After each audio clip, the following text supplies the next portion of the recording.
subscribe now and press the bell icon. Never miss an update. अस्सलाम वालेकुम dear students, आपके बहुत ही प्यारे YouTube channel हैथम academy YouTube channel से मैं हूं आपके साथ मोहसिन रज़ा और हम केमिस्ट्री की जो लेक्चर्स हैं वो कर रहे हैं। तो इसमें हमने 10th की केमिस्ट्री में पहला चैप्टर डिस्कस किया था, उसके बाद हमने कल जो है वो दूसरा चैप्टर स्टार्ट किया था। तो उम्मीद है आप सब बेहतरीन होंगे, मज़े में होंगे, बल्कि मज़े में तो नहीं होंगे क्योंकि आपके एग्ज़ाम भी अनाउंस हो गए हैं और आपके स्कूल भी जो है दोबारा खुल रहे हैं। तो उम्मीद करते हैं कि आप अच्छे तरीके से मेहनत करेंगे और एग्ज़ाम जो है वो भी आपके इंशाल्लाह अच्छे से निकल जाएंगे। तो हमने लास्ट टाइम शुरू किया था एसिड बेसिस एंड साल्ट्स।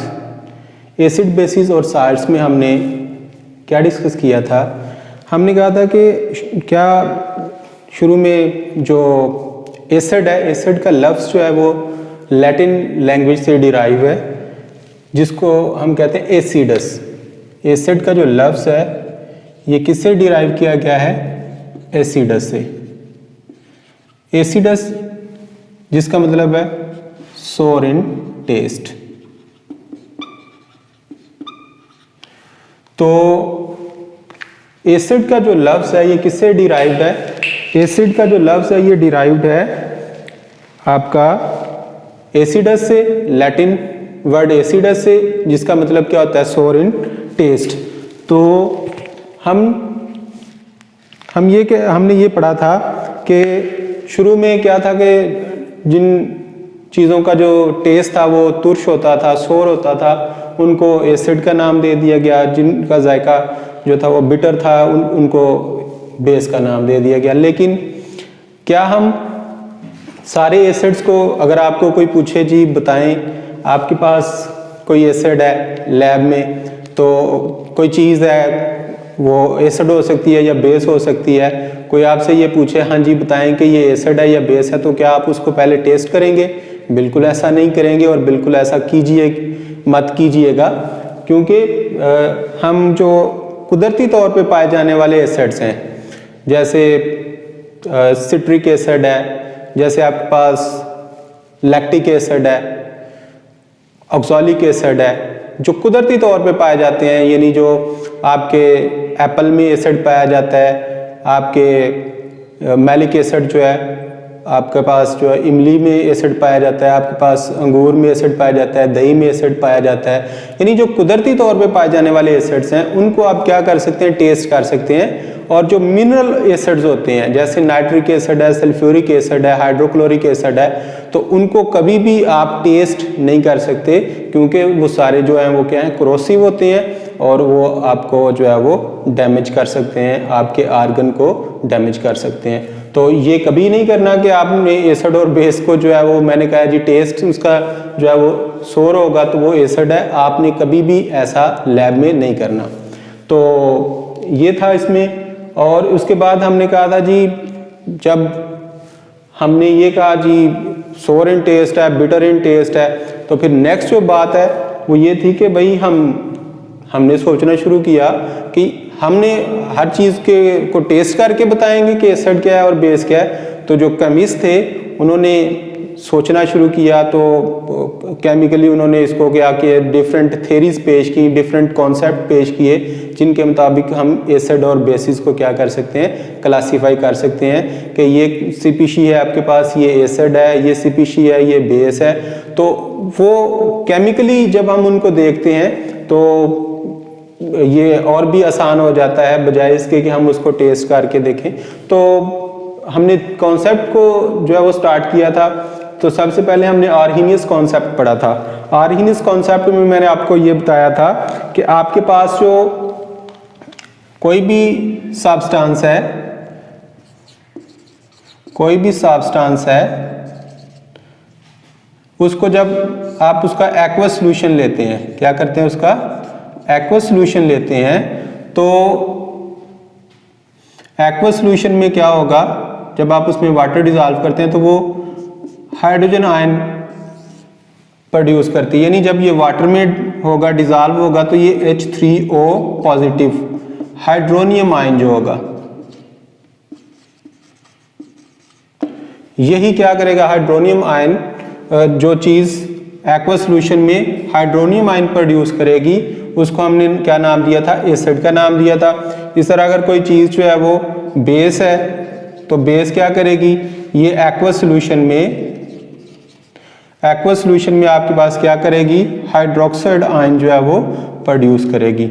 ये आपके पास जो बेस है ये क्या करेगी, हाइड्रोक्साइड आयन प्रोड्यूस करेगी।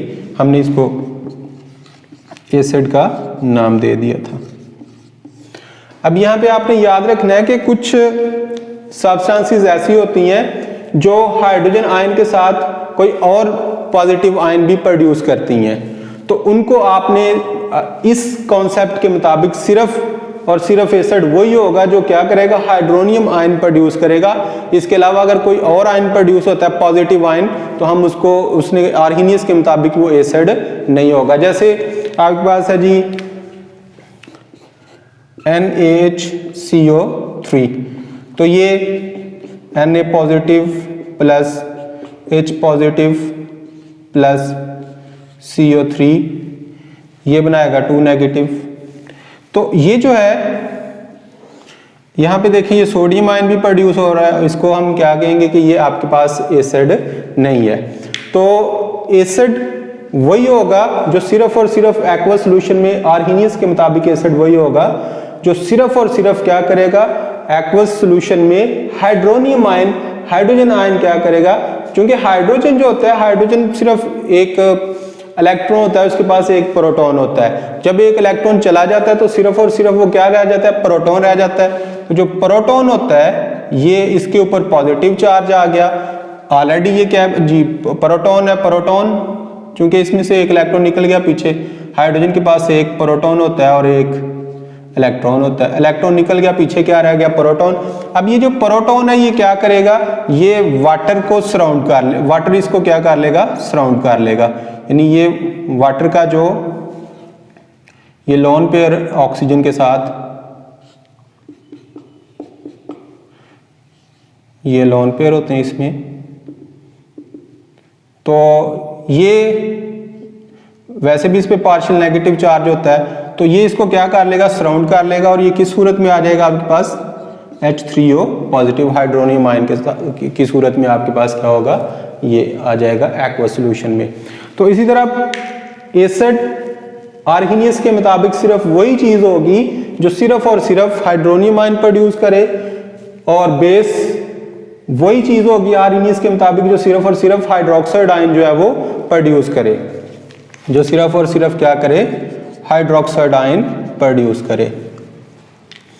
तो ये आपने याद रखना है। जैसे आपके पास हम एक और एग्जांपल लेते हैं जी, COOH Cl, ये आपके पास कोई कंपाउंड है, तो जब हम इसको देखें तो ये क्या प्रोड्यूस करता है, ये आपके पास Cu+2 OH negative plus Cl negative. तो ये जो है ये आपके पास देखें इसमें भी क्या हो रहा है, आपके पास ये हाइड्रोक्साइड आयन तो प्रोड्यूस हो रहा है लेकिन इसमें साथ क्लोराइड भी प्रोड्यूस हो रहा है, तो हम इसको जो है वो आर्हीनियस बेस नहीं कह सकते। तो आर्हीनियस एसिड और आर्हीनियस बेसिस वही होंगी जो क्या करेंगी, हाइड्रोनियम आयन प्रोड्यूस करेंगी, सिर्फ और सिर्फ क्या करेंगी, हाइड्रोनियम आयन प्रोड्यूस करेंगी, और हाइड्रोक्सिल आयन प्रोड्यूस करेंगी, वो बेसिस होंगी। अदरवाइज अगर इसके साथ कोई और नेगेटिव चार्ज आ रहा है तो उसको हम बेस नहीं कहेंगे। इस तरह कोई और पॉजिटिव आयन आ रहा है हाइड्रोजन आयन के साथ और उसके हाइड्रोनियम आयन के साथ, तो वो भी क्या होगा, ये एसिड आर्हीनियस के मुताबिक नहीं होगा। ये हमने लिमिटेशंस में देखा था, और उससे हम लिमिटेशन में ये पढ़ा था कि उसने सिर्फ क्या किया कि जो एक्वस मीडियम में ही एसिड और बेस को डिस्टिंग्विश कर सकते हैं हम।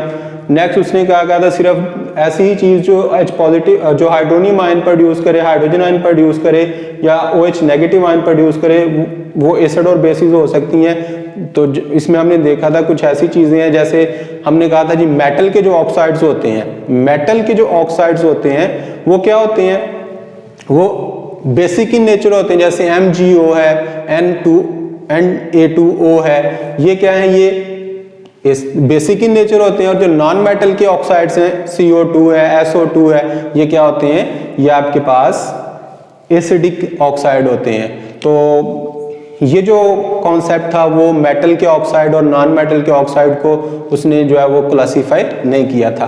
तो ये इसकी लिमिटेशन है। आज जो हम डिस्कस करने जा रहे हैं वो बहुत ही हमारा जो इम्पोर्टेंट टॉपिक है, इसको आपने देखना है। ये इसमें बहुत सारे क्वेश्चन जो है वो एग्जाम में कई दफ़ा जो है वो आ चुके हैं।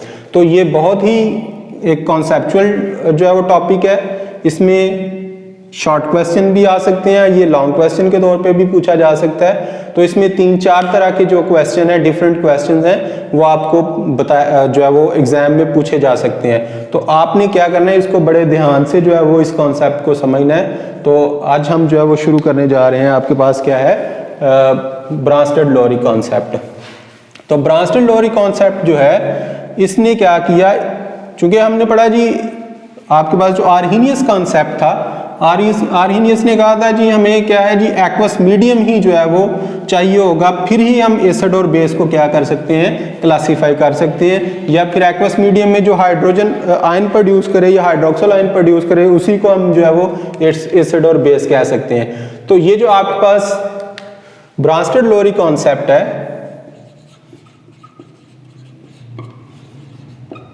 ब्रांस्टेड-लोरी कॉन्सेप्ट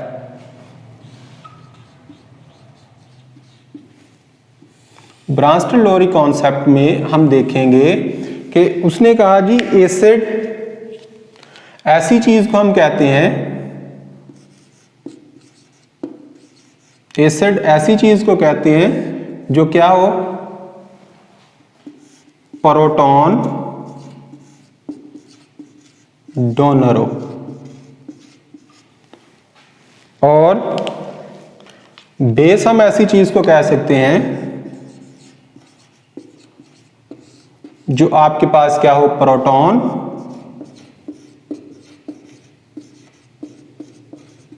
एक्सेप्टर हो। इस कॉन्सेप्ट में हम देखते हैं कि हमें ना तो एक्वस मीडियम की जरूरत है और ना ही हमने इसको स्पेसिफाई किया कि एक्वस मीडियम में H पॉजिटिव आएगा, हाइड्रोजन आयन प्रोड्यूस होगा और हाइड्रोक्सिल। इसने सिर्फ क्या, किसको बेस बनाया, प्रोटॉन को। किसको बेस बनाया, प्रोटॉन को इसने क्या किया, बेस बनाया। प्रोटॉन एक्सेप्टर जो होंगे वो बेस, और प्रोटॉन डोनर जो होंगे वो आपके पास क्या होंगे, एसिड्स होंगे। तो इसको आपने डिफाइन कैसे करना है, एनी स्पीशीज या any substance which has ability to donate proton is known as acid। कौन सा एसिड, ब्रांस्टेड-लोरी एसिड। और ऐसी चीज जो क्या करे, प्रोटॉन एक्सेप्ट करने की एबिलिटी रखती हो, वो क्या होगी, ब्रांस्टेड-लोरी कॉन्सेप्ट के मुताबिक बेस होगी। अगर हम मिसाल के तौर पे देखें, आपके पास है जी HCl वाटर के साथ, तो ये क्या होगा, फॉरवर्ड रिएक्शन।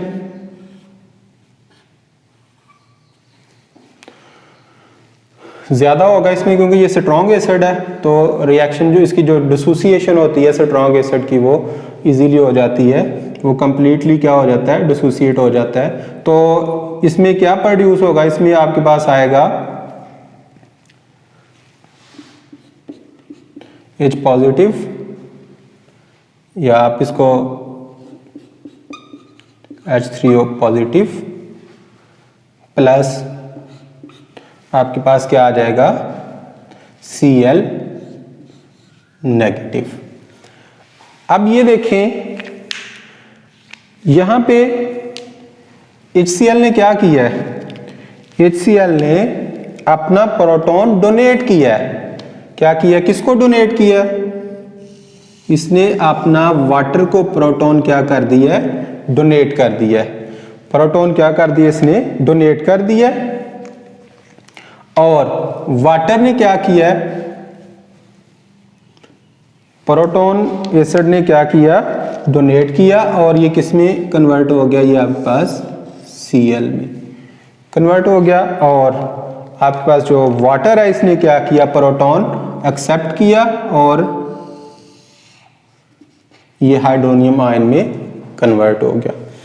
अब ये देखें कि इस तरफ से देखें तो ये जो कंपाउंड है, ये जो मॉलिक्यूल है, ये क्या कर रहा है, ये हाइड्रोजन आयन क्या कर रहा है, डोनेट कर रहा है। जब ये हाइड्रोजन आयन डोनेट करेगा तो पीछे क्या रह जाएगा, क्लोराइड, तो वो किस में कन्वर्ट हो गया, क्लोराइड आयन में। तो इसने क्या किया, प्रोटॉन को डोनेट किया। क्या किया इसने, प्रोटॉन को डोनेट किया। और वाटर ने क्या किया, H2O है, एक प्रोटॉन लेके ये किस में कन्वर्ट हो गया, हाइड्रोनियम आयन में कन्वर्ट हो गया। तो इसने क्या किया, प्रोटॉन जो है वो क्या किया, एक्सेप्ट किया। प्रोटॉन क्या किया, एक्सेप्ट किया। तो डेफिनेशन की रूह से अगर हम देखें तो जो चीज क्या कर रही है, प्रोटॉन डोनेट कर रही है, वो क्या है, एसिड। तो हम फिर ये कह सकते हैं कि ये जो है ये आपके पास क्या है, इसको एसिड मान लीजिए, और ये जो है ये आपके पास क्या है, इसको आप क्या कह लेंगे, ये आपके पास बेस है। ठीक है जी। अब इसमें एक और जो है वो कॉन्सेप्ट आता है, एक और कॉन्सेप्ट इसमें ये आपको पूछा जा सकता है कि एसिड और बेस को जो है वो डिफाइन करें अकॉर्डिंग टू ब्रांच-लोरी कॉन्सेप्ट। और एक होता है कि कुछ जो चीजें होती हैं, अब अगर हम वाटर का ही रिएक्शन करवाएं अमोनिया के साथ, वाटर का रिएक्शन करवाएं हम अमोनिया के साथ, NH3 प्लस H2O,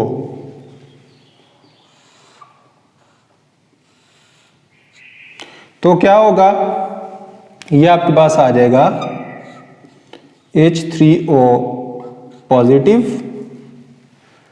प्लस आपके पास क्या आ जाएगा, प्लस आपके पास आ गया, सॉरी, ये आपके पास आएगा जो इस रिएक्शन में आपके पास आ जाएगा NH4 पॉजिटिव और दूसरा आप इसमें आ जाएगा OH नेगेटिव। इसके पास ये लोन पेयर होगा, ये लोन पेयर की वजह से क्या करेगा, इससे प्रोटॉन को एक्सेप्ट करेगा। प्रोटॉन को एक्सेप्ट करके ये किस में कन्वर्ट हो जाएगा, अमोनियम आयन में कन्वर्ट हो जाएगा। और वाटर जो है वो किस में कन्वर्ट हो जाएगा, हाइड्रोक्साइड आयन में कन्वर्ट हो जाएगा। तो इस रिएक्शन में हम देखें, इस रिएक्शन में प्रोटॉन एक्सेप्ट कौन कर रहा है और प्रोटॉन डोनेट कौन कर रहा है। अब देखें जरा, वाटर ने क्या किया, वाटर ने जो है वो प्रोटॉन डोनेट किया है। वाटर ने क्या किया, प्रोटॉन, ये आपके पास आ गया प्रोटॉन डोनर, ये आपके पास क्या आ गया, प्रोटॉन डोनर। और इसने क्या किया, अमोनिया ने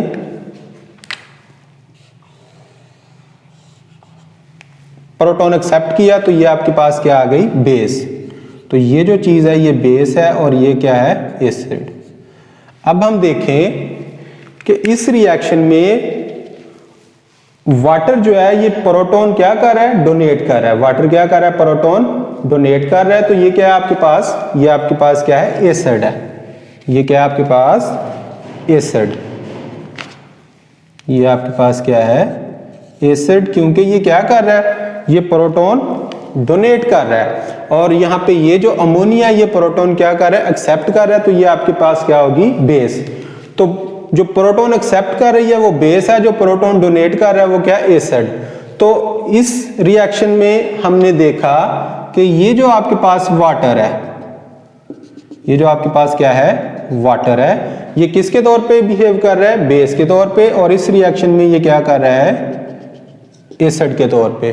तो ब्रांस्टेड-लोरी कॉन्सेप्ट के मुताबिक ऐसी स्पीशीज, ऐसी सब्सटेंसेस जो एसिड और बेस दोनों के तौर पे बिहेव करती हैं, जो एसिड के तौर पे भी बिहेव करती हैं और बेस के तौर पे भी बिहेव करती हैं, ऐसी चीजों को क्या कहते हैं? Amphoteric substances. क्या कहते हैं उनको? Amphoteric substances. ये आपने याद रखना है कि ये दूसरा क्वेश्चन आ गया। पहला क्वेश्चन क्या है कि ब्रांस्टर-लोरी कॉन्सेप्ट के मुताबिक एग्जांपल्स के साथ हमने देखा कि एसिड क्या है? प्रोटॉन डोनर है। बेस क्या है? प्रोटॉन एक्सेप्टर है। फिर हमने इसकी एग्जांपल्स देखी। फिर हमने कहा कि ब्रांस्टर-लोरी कॉन्सेप्ट के मुताबिक कुछ सब्सटेंसेस ऐसी हैं जो एसिड के तौर पे बिहेव करती हैं और बेस के तौर पे बिहेव करती हैं। ऐसी सब्सटेंसेस जो एसिड और बेसिस दोनों के तौर पे बिहेव करती हैं उनको हम कहते हैं ब्रांस्टर-लोरी कॉन्सेप्ट के मुताबिक एम्फोटेरिक सब्सटेंसेस। अब इसकी एग्जांपल है आपके पास, और वाटर हो सकता है H2O, ये आपके पास एम्फोटेरिक सब्सटेंस है।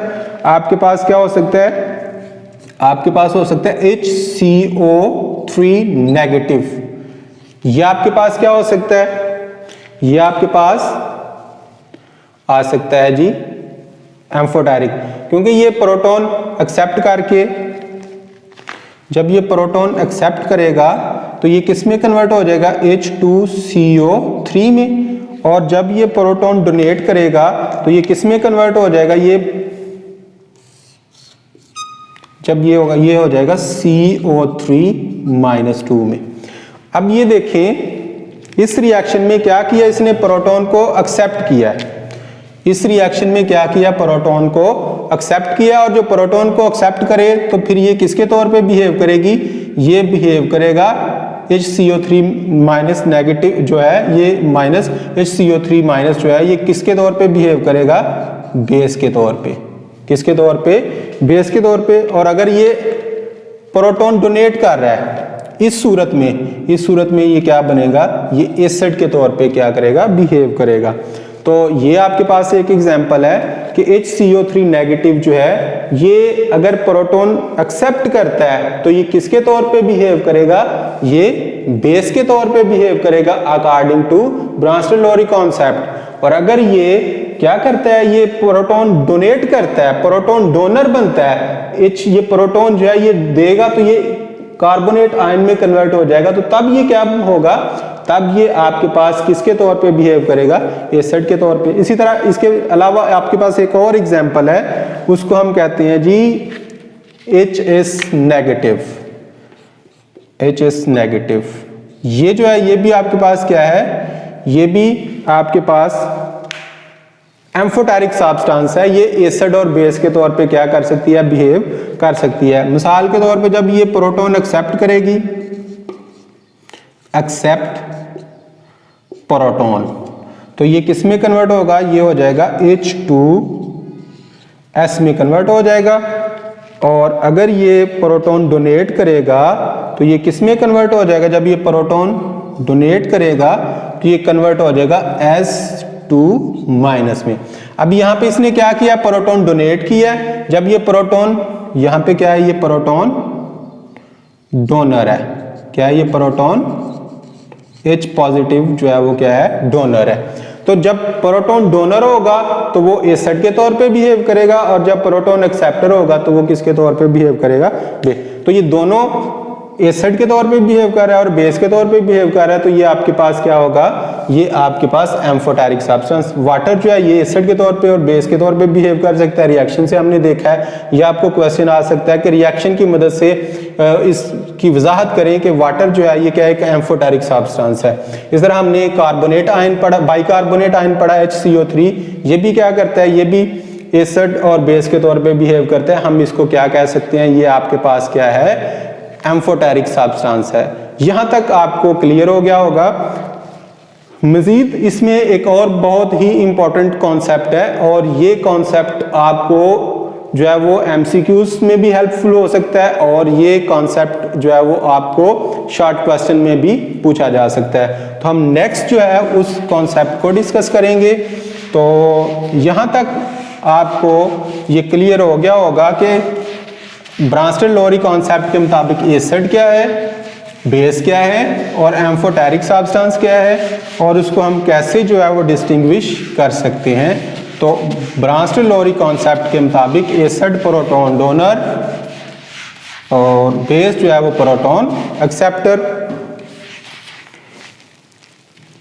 नेक्स्ट जो हमारे पास आएगा वो बहुत ही इंपॉर्टेंट कॉन्सेप्ट है और उस कॉन्सेप्ट को हम कहते हैं आपके पास conjugate acid base pair.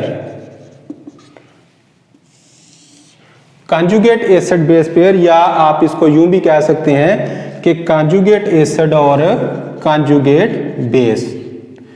Conjugate acid और कॉन्जुगेट बेस, इन दोनों में क्या डिफरेंस है, इस तरह भी आपको पूछा जा सकता है। या फिर आपको कोई रिएक्शन दे दिया जाता है, उसमें आपको कहा जाता है कि इसमें एसिड कौन है, बेस कौन है, कॉन्जुगेट एसिड क्या है, कॉन्जुगेट बेस क्या है। फिर आपको इसमें क्या पूछा जा सकता है, इसमें आपको कोई स्पीशीज दी जाती है तो कहा जाता है कि इससे कॉन्जुगेट एसिड बनाएं, या कोई स्पीशीज दी जाती है तो उससे कहा जाता है कि इसका आप कॉन्जुगेट बेस बनाएं, या आपको कॉन्जुगेट बेस दी जाती है तो कहा जाता है जी इसका एसिड लिखें, या आपको क्या किया जाता है, कॉन्जुगेट एसिड दिया जाता है तो कहा जाता है जी इसका बेस लिखें। तो ये क्वेश्चन आपने जहन में रखते हुए इस टॉपिक को स्टडी करना है। तो आइए हम देखते हैं। उसी तरह से हम एक रिएक्शन लिखते हैं। आपके पास है जी, जो पहले हमने लिखा था HCl प्लस H2O, ये आपके पास आ जाएगा, हमने पढ़ा जी H3O पॉजिटिव प्लस आपके पास ये आ गया Cl नेगेटिव। तो यहां पे हमने ये कहा था कि ये जो हाइड्रोक्लोरिक एसिड है ये क्या कर रहा है, प्रोटॉन डोनेट कर रहा है, और वाटर जो है ये क्या कर रहा है, ये प्रोटॉन एक्सेप्ट कर रहा है। इस तरफ से हम देखें तो ये जो सब्सटेंस है ये क्या कर रही है, ये प्रोटॉन डोनेट कर रही है। तो हमने कहा ये एसिड है और ये जो है ये क्या है, ये बेस है। और अगर हम इस तरफ से देखें तो इस रिएक्शन में अगर ये रिएक्शन बैकवर्ड में जा रहा है, हालांकि होता ही है कि ये मैंने पहले भी बताया कि एक स्ट्रॉन्ग इलेक्ट्रोलाइट क्या होता है कि ऐसा सॉल्यूशन जिसमें से जो है वो करंट गुजर जाती है और वो कंप्लीटली क्या हो जाता है, आयन में डिसोसिएट हो जाता है। मिसाल के तौर पे आपके पास है जी HCl, आपके पास है जी NaCl, आपके पास है जी शुगर का सॉल्यूशन, ठीक है जी, शुगर का सॉल्यूशन। आपके पास क्या जी एसिटिक एसिड का एक्वा सॉल्यूशन है। तो ये आपके पास कंपाउंड है, आप इसको जब वाटर में डिसॉल्व करते हैं तो ये जो कंपाउंड है HCl, ये क्या हो जाता है, ये कंप्लीटली डिसोसिएट हो जाता है आयंस में। और जब ये कंप्लीटली डिसोसिएट होगा तो ज्यादातर जो प्रोडक्ट बनेगा और रिएक्टेंट दोबारा जो है वो ये स्टॉप नहीं होगा, लेकिन कुछ ना कुछ जो है वो चाहे कोई 5%, 3%, 4% जो है वो प्रोडक्ट किस में कन्वर्ट होते हैं, रिएक्टेंट में कन्वर्ट होते हैं। तो ये आपने याद रखना है कि जो इलेक्ट्रोलाइट होता है वो क्या होता है, जो आयंस प्रोड्यूस करता है, कंप्लीटली किस में डिसोसिएट हो जाता है, कंप्लीटली आयंस में डिसोसिएट हो जाता है और उसमें से करंट जो है वो कंडक्ट होती है। उसको हम कहते हैं कि ये क्या है, इलेक्ट्रोलाइट है। उसमें जो स्ट्रॉन्ग एसिड और स्ट्रॉन्ग बेसिस होती हैं वो स्ट्रॉन्ग इलेक्ट्रोलाइट होते हैं। वीक एसिड, जैसे ये आपके पास ये एसिटिक एसिड है, ये वीक एसिड है, तो ये आपके पास क्या आएगा, ये वीक इलेक्ट्रोलाइट आएगा। क्या आएगा, वीक इलेक्ट्रोलाइट जो होते हैं, वीक इलेक्ट्रोलाइट में आपके पास क्या होता है, जो डिसोसिएशन है वो कंप्लीट नहीं होती, आयंस बनते हैं लेकिन कंप्लीटली वो आयंस में डिसोसिएट नहीं होता, उसमें करंट जो है वो स्ट्रॉन्ग इलेक्ट्रोलाइट की निस्बत कम जो है वो कंडक्ट करती है होती है। और इस तरह की जो सब्सटेंसेस हैं, ये देखें, ये शुगर को जब हम वाटर में डिसॉल्व करते हैं तो इसमें कोई भी आयन जो है वो प्रोड्यूस नहीं होता, तो ये क्या होते हैं, नॉन इलेक्ट्रोलाइट। तो ये भी आपने याद रखना है। इसका आपको इस टॉपिक में तो इसमें कोई इस तरह का क्वेश्चन नहीं होगा, लेकिन आपने अपनी इंफॉर्मेशन के लिए इसको जो है वो जहन में रखना है कि स्ट्रॉन्ग इलेक्ट्रोलाइट क्या होते हैं। जो स्ट्रॉन्ग एसिड और स्ट्रॉन्ग बेसिस हैं वो स्ट्रॉन्ग इलेक्ट्रोलाइट के तौर पे बिहेव करते हैं, उसमें करंट कंडक्ट हो जाता है, कंप्लीटली आयनाइज हो जाते हैं, आयन में डिसोसिएट हो जाते हैं, और ये जो कुछ सोल्यूशन होते हैं उनमें आयन जो है वो नहीं बनते, जैसे शुगर को वाटर में डिजॉल्व करते हैं। तो ये जो आयन में डिसोसिएट नहीं होते उनको हम जो है वो नॉन इलेक्ट्रोलाइट कहते हैं, और जो कम आयनाइज होते हैं उनको हम क्या कहते हैं कि ये आपके पास क्या है, वीक इलेक्ट्रोलाइट है। तो हम बात कर रहे थे कॉन्जुगेट एसिड और कॉन्जुगेट बेस की। तो ये आपको बताना इसलिए पड़ा कि मैंने आपको कहा था कि ये स्ट्रॉन्ग एसिड है, ये स्ट्रॉन्ग इलेक्ट्रोलाइट है, तो ये क्या होगा, ये मैक्सिमम उसमें कन्वर्ट होगा, लेकिन कुछ जो आयंस हैं वो दोबारा रिएक्ट करके इसमें जो है वो होंगे, आ रहे होंगे। तो इसको यूं भी आप कह लें। तो क्या होगा, हमने यहां देखा कि ये क्या कर रहा है, हाइड्रोजन आयन प्रोड्यूस कर रहा है, डोनेट कर रहा है, तो इसमें कन्वर्ट हो रहा है। तो डोनर जो है वो क्या होता है, proton donor, H positive donor ये एसिड है, और H पॉजिटिव एक्सेप्टर जो है वो क्या है, H पॉजिटिव जो है वो क्या है, एक्सेप्टर होगा, प्रोटॉन एक्सेप्टर, प्रोटॉन एक्सेप्टर, ये क्या हमने कहा, बेस। अगर हम इस तरफ से देखें तो ये जो स्पीशीज है ये क्या करेगा, जो क्लोराइड आयन है ये इससे क्या करेगा, प्रोटॉन एक्सेप्ट करके किस में कन्वर्ट हो जाएगा, HCl में। तो हमने किस देखा कि क्या है, जो प्रोटॉन यहां से भी क्या है, प्रोटॉन इधर से क्या कर रहा है, ये एक्सेप्ट कर रहा है। तो जब ये प्रोटॉन एक्सेप्ट करेगा तो इस साइड पे ये किसके तौर पे बिहेव करेगा, ये कॉन्जुगेट बेस के तौर पे बिहेव करेगा। किसके तौर पे बिहेव करेगा, कॉन्जुगेट बेस। तो ये जो आपके पास होगा क्लोराइड आयन, ये क्या होगा, ये आपके पास होगा कॉन्जुगेट बेस। क्या होगा, ये कॉन्जुगेट बेस होगा। और यहां पे ये क्या कर रहा है, प्रोटॉन डोनेट कर रहा है, ये प्रोटॉन डोनर है। तो ये प्रोटॉन डोनेट करके किस में कन्वर्ट हो रहा है, H2, यानी ये किस में कन्वर्ट हो रहा है, इसमें, और ये जो है ये किस में कन्वर्ट हो रहा है, ये कन्वर्ट हो रहा है इसमें। यानी इसने क्या किया, प्रोटॉन को एक्सेप्ट किया है, एसिड में कन्वर्ट हो गया, तो इसको हम क्या कहेंगे, ये कॉन्जुगेट बेस है। और ये जो है ये आपके पास क्या है, इसने प्रोटॉन डोनेट किया, तो ये आपके पास क्या होगा, ये आपके पास कॉन्जुगेट एसिड के तौर पे क्या करेगा, बिहेव करेगा। तो आपने याद रखना है जो डिफरेंस आ रहा है वो किस में आ रहा है, सिर्फ प्रोटॉन में आ रहा है। यानी जो इस तरफ देखें, एसिड क्या करता है, एसिड प्रोटॉन डोनेट करके, एसिड प्रोटॉन डोनेट करके किस में कन्वर्ट हो जाता है, कॉन्जुगेट बेस में। एसिड प्रोटॉन डोनेट करके किस में कन्वर्ट हो जाता है, कॉन्जुगेट बेस में। और बेस प्रोटॉन एक्सेप्ट करके किस में, कॉन्जुगेट एसिड में कन्वर्ट हो जाती है। यानी अगर प्रोटॉन दे रहा है तो एसिड प्रोटॉन दे के किस में कन्वर्ट होगा, कॉन्जुगेट बेस में। और बेस प्रोटॉन एक्सेप्ट कर रही है तो वो किस में कन्वर्ट हो रही है, कॉन्जुगेट एसिड में। या फिर कॉन्जुगेट बेस क्या है, जो क्या करेगा, प्रोटॉन एक्सेप्ट करेगा इस साइड पे, और कॉन्जुगेट एसिड क्या होगा, जो प्रोटॉन डोनेट करेगा। ये आपने क्या करना है, इसको याद रखना है। कुछ आपको एग्जांपल्स जो है वो हम यहाँ पे डिस्कस करेंगे। हमने कॉन्जुगेट एसिड और बेस को क्या क्या डिफाइन किया है। तो ये कुछ रिएक्शंस हैं जिसमें हम कह सकते हैं कि ये एसिड्स हैं, जब इनका बेसिस के साथ रिएक्शन होता है तो ये कॉन्जुगेट एसिड और कॉन्जुगेट बेस में कन्वर्ट होते हैं। जैसे नाइट्रिक एसिड है, जब ये वाटर के साथ जब इसको रिएक्ट करवाएं, इसका रिएक्शन होगा तो ये क्या करेगा, हाइड्रोनियम आयन प्रोड्यूस करेगा और साथ नाइट्रेट आयन जो है वो प्रोड्यूस करेगा। जब हम सल्फ्यूरिक एसिड को अमोनिया के साथ मिलाते हैं तो क्या होगा, ये अमोनियम आयन प्रोड्यूस होगा। और ये क्या है, तो हमने पढ़ा है कि जो एसिड है ये प्रोटॉन डोनेट करने के बाद किस में कन्वर्ट हो जाता है, कॉन्जुगेट बेस में। और जो बेस है वो प्रोटॉन एक्सेप्ट करने के बाद किस में कन्वर्ट हो जाती है, कॉन्जुगेट एसिड में कन्वर्ट हो जाती है।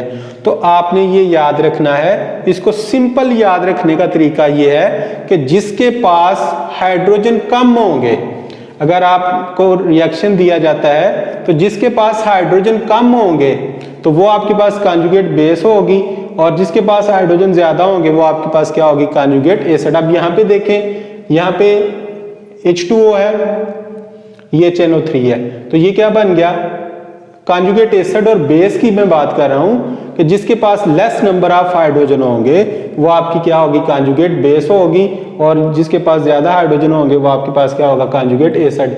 यहाँ पे देखिए नाइट्रेट आयन है, इसके पास हाइड्रोजन नहीं है, ये क्या होगी आपके पास, कॉन्जुगेट बेस। और ये क्या, इसमें हाइड्रोजन आयन है तो ये क्या, कॉन्जुगेट एसिड। इसी तरह ये देखें रिएक्शन में यहाँ पे कितने हाइड्रोजन थे, 2, एक कम हो गया, तो जो कम हाइड्रोजन वाला होगा वो क्या होगा, कॉन्जुगेट बेस होगा। ये आपने जहन में रखना है।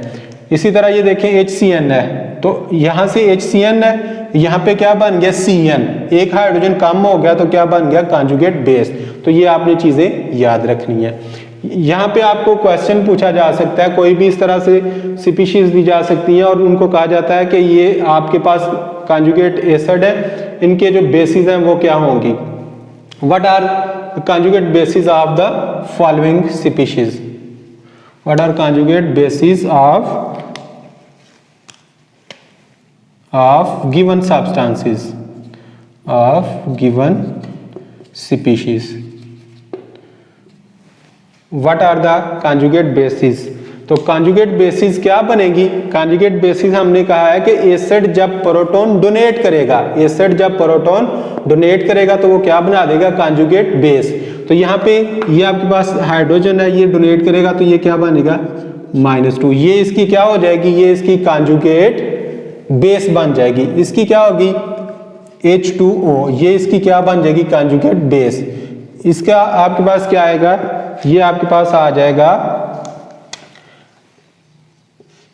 HPO4 -2, ये आपके पास क्या आ जाएगा, ये आपके पास कॉन्जुगेट बेस। ये देखें, ये आपके पास क्या है, SO4 बन जाएगा -2, ये आपके पास क्या है, HF है, ये बन जाएगा F नेगेटिव। ये आपके पास क्या है, CH3 एसिटिक एसिड है, ये आपके पास क्या बनेगा, CH3COO नेगेटिव। ये आपके पास क्या है, एल्यूमिनियम जो है वो एक्वा, इसमें 6 मॉलिक्यूल हैं इसके वाटर के, तो क्या होगा, इसमें से हम देखें तो ये बन जाएगा आपके पास, ये बनेगा Al, ये आपके पास आ गया H2O5 और यहाँ पे OH नेगेटिव +2। तो ये आपके पास आ जाएगा, ये वाटर के 6 मॉलिक्यूल थे, 6 मॉलिक्यूल में से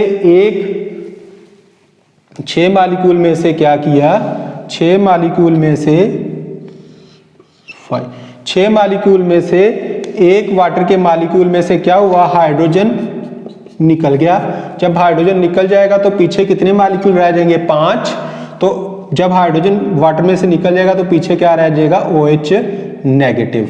ठीक है जी, तो ये आपके पास OH नेगेटिव आ गया, एक इसमें से प्रोटॉन निकल गया तो आपके पास ये आ गया कॉन्जुगेट बेस। तो ये सारी जो है ये क्या है, कॉन्जुगेट बेसिस हैं। क्या है ये, कॉन्जुगेट बेसिस। तो एसिड अगर आपको दिया जाता है उससे आपको कहा जाता है कि आप कॉन्जुगेट बेस बनाएं।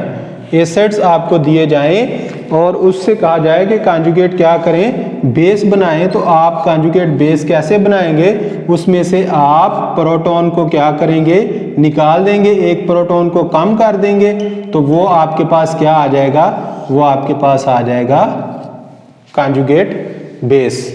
तो ये सारी आपके पास क्या है, कॉन्जुगेट बेसिस हैं। इस तरह आपको ये दिया गया है, कहा गया है कि इसके कॉन्जुगेट एसिड बनाएं। तो कॉन्जुगेट एसिड क्या कैसे बनेंगे, कॉन्जुगेट एसिड कैसे बनेंगे, तो ये सब्सटेंस है आपके पास, तो ये इसके क्या बनाने हैं हमने, कॉन्जुगेट एसिड। तो कॉन्जुगेट एसिड कैसे बनेगा, प्रोटॉन यहाँ पे देखें कॉन्जुगेट एसिड कैसे बना है, प्रोटॉन एक्सेप्ट करने के बाद। तो इस का कॉन्जुगेट एसिड क्या होगा, ये बन जाएगा, प्रोटॉन एक्सेप्ट करेगा जी H2O। इसका क्या होगा, इसका हो जाएगा H2CO3। इसका क्या हो जाएगा, इसका बन जाएगा, एक ये प्रोटॉन एक्सेप्ट करेगा तो ये बन जाएगा H2PO4 माइनस। ये आपके पास है, तो इसका क्या बनेगा, ये आपके पास बन जाएगा ये CH3, ये आपके पास CH3NH3, ये बन जाएगा आपके पास CH3NH3। ये क्या बनेगा आपके पास, ये आपके पास बन जाएगा HCO3 माइनस। ये आपके पास क्या बन जाएगा, ये एसिड है तो ये आपके पास बन जाएगा CH3, इसमें CH3COOH पॉजिटिव प्लस। ये आपके पास क्या है, कॉन्जुगेट एसिड और कॉन्जुगेट बेस बन जाएंगे।